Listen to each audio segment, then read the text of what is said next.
El Señor Jesús le bendiga, hermano William Quintero. Le habla el pastor Yosimar Pérez Bustamante al lado de mi esposa Daisy Ordóñez Rincón. Queremos presentarle en esta hora la tarea, la línea de sangre. Iniciamos con Primera de Pedro capítulo 1, versículo 18 al 20, que nos habla de cómo el Cordero estaba preparado desde antes de la fundación del mundo. También Romanos 4, versículo 7, que nos habla de la bienaventuranza de ser lavados con la sangre de ese Cordero. Apocalipsis capítulo 13, versículo 8, que nos dice que ese Cordero fue inmolado desde el principio del mundo. En otras palabras, Dios en su preexistencia, presciencia y preorganización ya tenía todo listo. Cuando Adán y Eva pecaron, esa desobediencia causó una separación entre Dios y el hombre. Y Adán y Eva se vieron desnudos, en otras palabras, caídos de la gracia de Dios. Sin embargo, Jehová Dios hizo al hombre y a su mujer túnicas de pieles y los vistió. Pero para que esa vestimenta pudiera tener lugar, o es decir, para que Adán y Eva pudieran ser vestidos nuevamente, tuvo que haber un previo sacrificio, tipificando lo que habría de suceder con nosotros, que muriera un inocente para que nosotros pudiéramos ser vestidos nuevamente de gracia. Con el pecado también vienen unas maldiciones y también vienen unas consecuencias, pero Dios nunca jamás nos ha dejado sin promesa. Y la Biblia dice, pondré enemistad entre ti y la mujer, y esta te herirá en la cabeza y tú le herirás en el carcañal. Esto es Dios hablándole a la serpiente y dejándonos la promesa de que un día vendría alguien que aplastaría la cabeza, heriría la cabeza del diablo. En otras palabras, vencería al diablo y al pecado. Esto es el Cordero llamado Jesús. Vemos cómo la línea de sangre desciende hasta el primer sacrificio presentado al Señor. Este sacrificio lo presentó Abel. Y miró Jehová con agrado a Abel y a su ofrenda. Génesis 4:4. No porque la ofrenda de Caín fuera menor, sino porque la ofrenda de Abel realmente representaría o representa lo que habría de ser el sacrificio de nuestro Señor Jesucristo. Por la fe, Abel ofreció a Dios más excelente sacrificio que Caín. Hebreos 11:1. Luego se ve interrumpida la línea de sangre por parte de Abel, puesto que Caín mata a Abel. Y sin embargo, la Biblia dice, la voz de la sangre de tu hermano clama a mí desde la tierra. Sombra de la sangre que todavía clama en pro de nosotros, ese sacrificio que hizo nuestro Señor Jesucristo. La línea de sangre entonces pasa de Abel a Set. Y de en adelante podemos ver muchos patriarcas más hasta llegar a Noé. Noé, que fue un hombre de fe, que hace el arca de la salvación para ese momento en el mundo, entra al arca y cuando sale hace sacrificios de animales limpios, dice la Biblia. Y edificó Noé un altar a Jehová y tomó todo animal limpio y de toda ave limpia y ofreció holocausto en el altar y percibió Jehová olor grato. Cuando esto sucede, entonces los hijos de Noé, al igual que Noé, son bendecidos por parte de Dios y la línea de sangre pasa a uno de sus tres hijos, a Zen. Los descendientes de Zen son Asiria y de Asiria sale el hombre conocido como el padre de la fe, pero también conocido como el hombre de los altares, porque le gustaba sacrificar a Dios. Donde quiera que iba, él levantaba un altar al Señor. El Señor pide a Abraham que haga un gran sacrificio. Le pide que sacrifique a su hijo, su único hijo. Esto tipificando a nuestro Señor Jesucristo. Luego entendemos lo que dice la palabra del Señor en San Juan 3:16, porque de tal manera amó Dios al mundo que ha dado a su hijo. y no solamente a su hijo, sino a su único hijo, tal cual como se lo pidió a Abraham. Pero la Biblia dice que Isaac le preguntó a su padre por cómo iban a hacer el sacrificio, y la respuesta fue una palabra profética, y respondió Abraham: Dios se proveerá de cordero para el holocausto.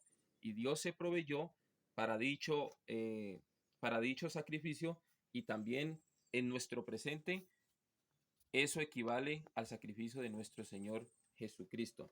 Luego de Isaac, la línea de sangre tendría que pasar hacia Esaú. Sin embargo, Esaú rechazó su primogenitura y perdió la bendición.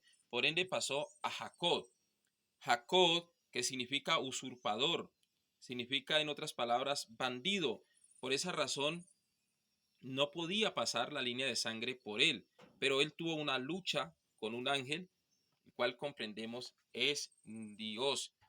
Luego de dicha lucha, Dios le bendice y le cambia el nombre a Israel. Y ya pasa la línea de sangre por Israel, y el descendiente que recibe dicha promesa es Judá. Judá, entonces, ya estando el pueblo de Israel dentro de Egipto, ya Judá teniendo la promesa de que de ahí vendría el Salvador, vemos cómo en Egipto, el día que van a salir, requieren de sangre para poder librarse de la muerte. La línea de sangre entonces nos es revelada de una forma muy espectacular con este versículo. Y la sangre os será por señal. Tenían que pintar entonces los dinteles de las casas para que la muerte pasara de largo. ¿Cuál era la señal? La línea de sangre. Y sin derramamiento de sangre no se hace remisión, dice la Biblia, Hebreos 9:22. El altar de bronce era el lugar del sacrificio. Siempre que se quería entrar al tabernáculo, primero había que presentar sacrificio. Siempre había que ir al altar de bronce. En otras palabras, siempre se requirió sangre para poder tener una audiencia, digámoslo así, con Dios.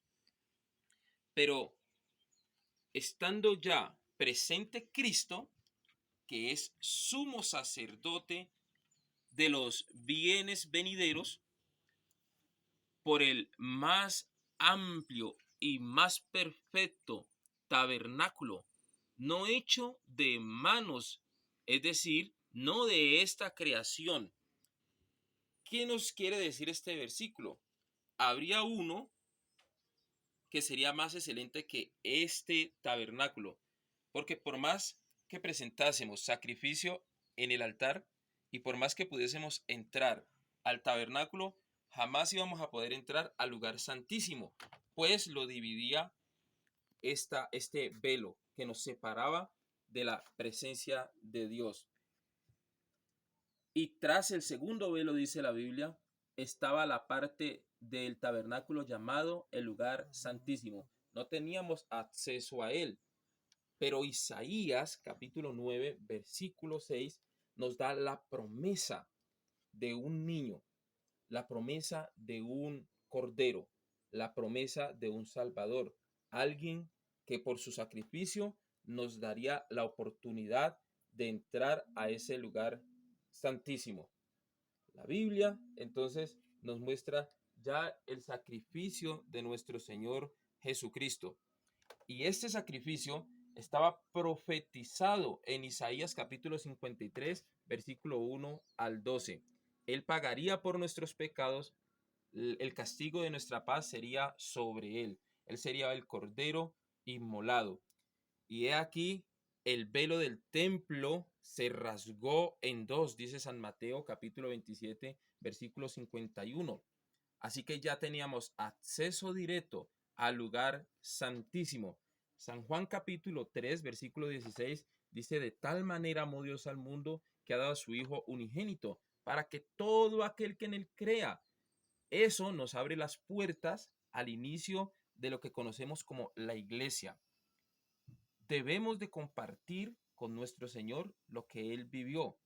El bautismo, que representa también la muerte, la sepultura y la resurrección en una nueva vida en Cristo Jesús, según Romanos capítulo 6, versículo 4, Hechos 4:12 y Hechos 2:38. Y en ningún otro hay salvación, porque no hay otro nombre bajo el cielo dado a los hombres. La línea de sangre desciende y viene hasta nuestro Señor sentado en el trono, dignificado. ¿Qué fue lo que dignificó al Señor? Dice la Biblia, y miré y vi que en medio del trono y de los cuatro seres vivientes y en medio de los ancianos estaba de pie un cordero como inmolado, según Apocalipsis capítulo 5, versículo 6. Y él fue el único digno de abrir el libro, de desatar los sellos. Y lo que lo dignificaba fue haber podido pagar el precio, haber muerto en la cruz del Calvario, pero siendo inocente, y haber resucitado al tercer día. Y ahí está entonces la línea de sangre, un poco resumida desde Génesis, desde antes de la fundación del mundo hasta Apocalipsis. El Señor Jesús le bendiga.